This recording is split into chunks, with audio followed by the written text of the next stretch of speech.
YouTube. I'm Wolf. I'm Squirrel. And today we're going to be doing some 9mm ballistics testing. We have some... 9mm? Yes, 9mm ballistics testing. We got some Winchester Ranger Talon 147 grain, some Federal HST 147 grain, some Hornady Critical Duty 135 grain, and some Hornady Critical Defense 125 grain. We're going to fire them into clear ballistics gel. Unfortunately, the blocks aren't all so clear anymore because they've been used previously, but you can still see, and we'll see what happens. We're going to start off first with the Winchester Ranger Talons. So let's go and see what happens.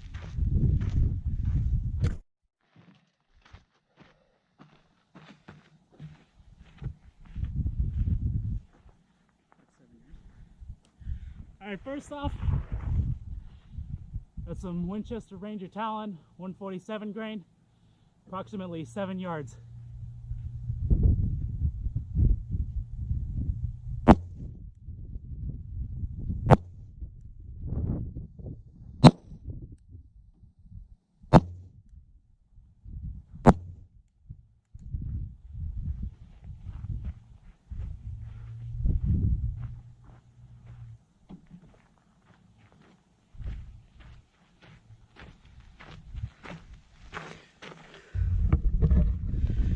As you can see here, 5-shot group did some pretty solid damage in there, pretty solid wound tracks.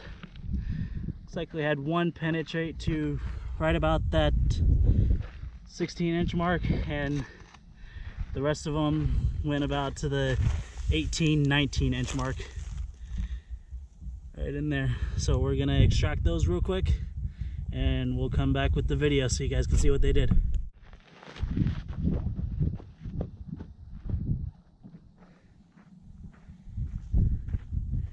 Alright, you guys, I have now flipped the block around so you can see the entry wounds of the Federal HST 147 grain hollow points.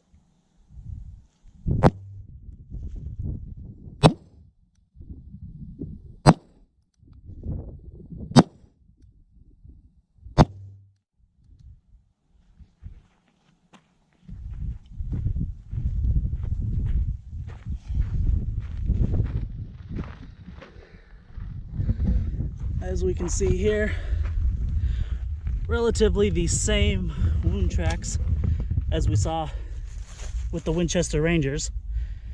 These ones penetrated a little bit less. These ones actually tended to stick more to the FBI standard of that 16-inch mark. One stuck in between down there. I don't think we have any in this other block. I think they all stopped within the first 16 inches. One barely penetrated up the back of the first block. Yeah, I saw that right there.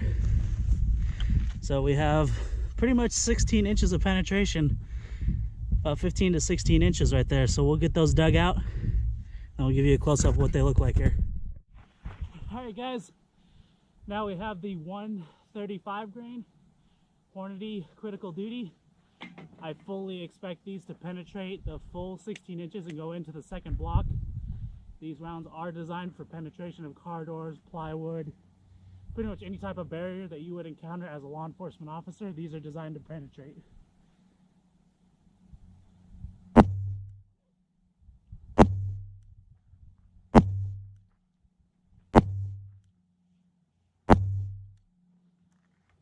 See that shit smoking?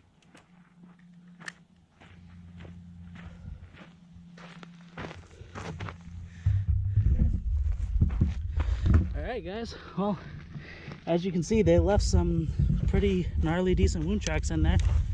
Starting out here in the front, you see that one wound track there on the top. Goes all the way down, and it looks like they went to about, what would you say that is, about the 20-inch mark? Just about the 20-inch mark into the second block. So that exceeds the FBI standards by about 2 to 3 inches. But as I said, these rounds are designed to penetrate. So with that in mind, I would call that a success, because if I'm going to use these rounds, I want them to over penetrate.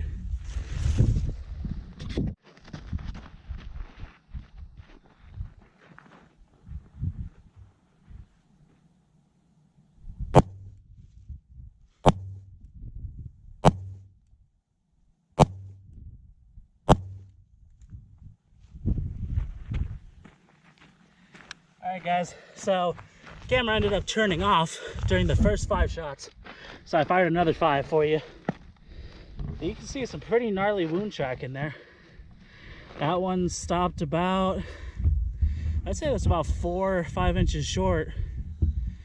So that's actually coming in just under the FBI standard of that 12 to 18 inch. But as you might be able to see in there, the rest of them penetrated farther towards the 16 inch mark.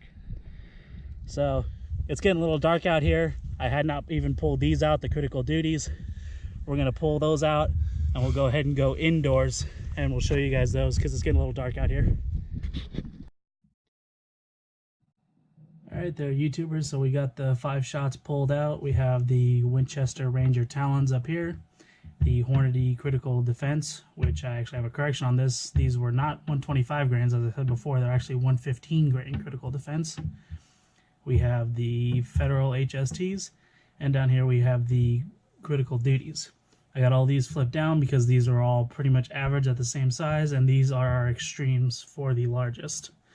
So for here, we have the Winchester Ranger Talons. You can see those talons up there folding out. Real nasty looking things. These averaged expansion at about 0.57. Or actually, no, correction. The largest expansion is 0.57. The average expansion was about 0.55. And then down here for our critical defenses, minus this one here, because kind of got that funny little kick out right there.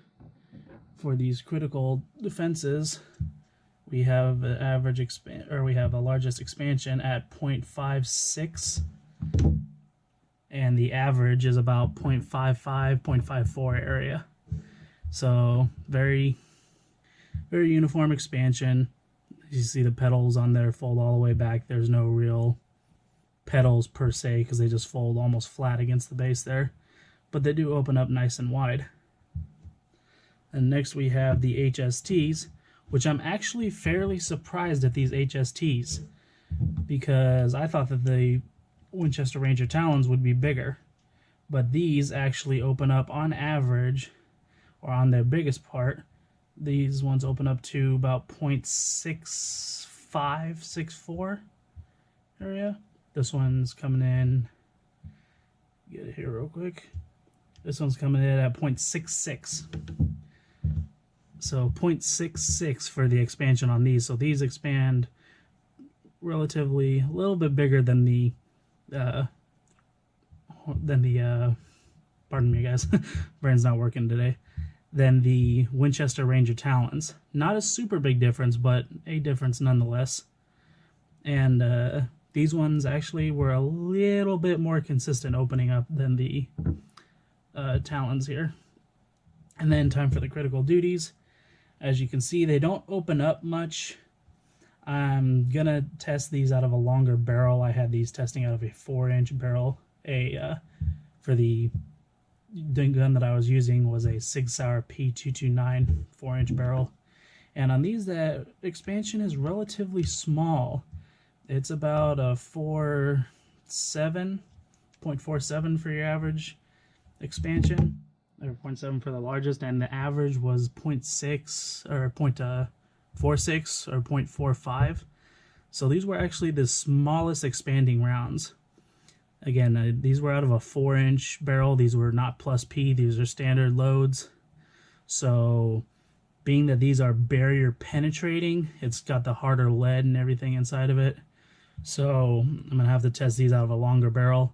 They do have a 100, I believe it's a 124 grain plus P load for these. I'm going to buy some of those and we'll check some of those out too.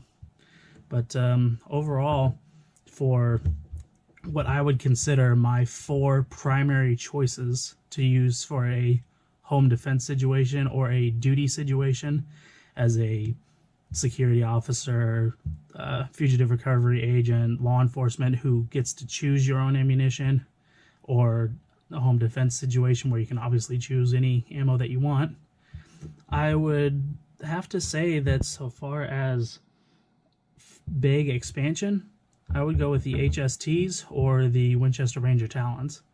Now, the Talons have a little bit of a kink in the process of buying them. Here in the state of California, or at least at my local gun shops that I buy them from, you cannot buy the Winchester Ranger Talons unless you are a licensed security officer, law enforcement, or a licensed military. And they actually do require you show ID. So for that factor, I'm going to have to say I'm going to have to cut that one out just for the factor that they're hard to get. And I don't know if that's the same as other states, but just for the time being, I'm going to cut those out. So for these three, I would definitely say go with some federal HSTs or go with the critical defenses. I was actually very surprised at these critical defenses. I was not expecting them to perform this well. I knew they were great bullets, but I did not expect them to perform that well so far as expansion. I'm going to spare you guys the weighing of them, though, because obviously there's plenty of rounds here, so I'm just going to read them off. The Winchester Rangers for the 5 shots, we had 145.4, 142.2, 146.9, 140.7, and 143.5. And these were originally 147 grain loads. So those were 147 grains right there. And then you have the critical defenses, which were, again, I read it off wrong in the earlier clip. They were actually 115 grain. So for the defenses, we had 114.5, 114.1, 111.8, 114.3, and 114.1. So across the defenses, there's actually a lot more consistency in the weight held than you have in the Rangers, which I'm actually surprised at because the Rangers are designed for duty use, so I would expect those to hold their weight better. But the defenses actually held their weight better so far. And then for our critical duties down here now, we had those started off at 135 grain, and their weights were 134.2, 134.4, 134.1, 134.5, and 134.2. So those, again, really, really consistent. I expected these ones to hold together well. These have, I'm not sure if you can see it here, a little bit maybe. Right behind where the pedals fold back there, you can see a little core, or little band there. That's actually what they call, I believe they call it the interlock band. And what that does is that helps keep the jacket onto the core. So that will actually help it from, one, peeling back too far, and two, it prevents core separation. So you actually hold a weight retention better. So those ones also had a great retention. Now time for the black sheep, or I would say the odd man out, because this is actually interesting with these. These HSTs were 147 grain, but they actually weighed more after being shot than they did before they were shot. And I'm not sure what that is. I've checked behind the pedals and everything, looked for dirt that may have gone in there. I looked for gel that may have been stuck behind there, and I cannot find anything in there that would contribute to this. But for the HSTs, their weights were 148.3, 148.1, 148.3, 147.9, and 148.3. So we actually had very good exact consistent across 3 of the 5 rounds. And again, I don't know how they hold more weight after being shot, because they're 147 grain and somehow they ended up being 148 grain, except for the one that was at 147.9. But they held more weight. They actually came out with more weight, and I cannot see underneath these pedals. I've looked under all of them. I can't see gel or anything that would contribute to a heavier bullet weight. So I don't know if maybe this was a messed up batch. Maybe they were 148 grain. Maybe they were 149 grain. Something got messed up on the machine. I'm not sure. Regardless, they all expanded and they all performed great.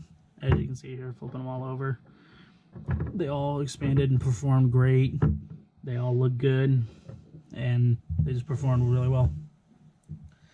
Well, that's it for this episode, guys. For our next episode, I'm actually going to be doing a review of the gun that these were shot out of, which is a 6-hour P229. So we're going to be doing a review of that in the next episode. So stay tuned, and we'll get that episode out to you as soon as we can.